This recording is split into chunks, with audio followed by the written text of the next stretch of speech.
খুব গুরুত্বপূর্ণ কথা। মুদিখানার দোকানে গিয়ে আপনি যদি মাথা ব্যথা জ্বরের ওষুধ চান তাহলে কি পাবেন? ওষুধ নিতে গেলে আপনাকে ওষুধের দোকানেই যেতে হবে, তাই না? এরকমই দাঁড়ান আপনি কিন্তু এই ভুলটা বারবার করছেন। যে মানুষটার কাছে commitment, trust, honesty, respect, responsibility, love, humanity এই শব্দগুলোর মানেই নেই, সেই শব্দগুলো জানে না, বোঝে না, তার কাছে যদি আপনি এগুলো চান পাবেন? সেক্ষেত্রে আপনারই দোষ, আপনারই ভুল। আপনি অন্য কাউকে দোষ দিতেই পারেন না।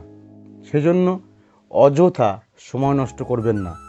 যেখানে এগুলো পাবেন সেখানে যান, তাদের সাথে যোগাযোগ রাখুন।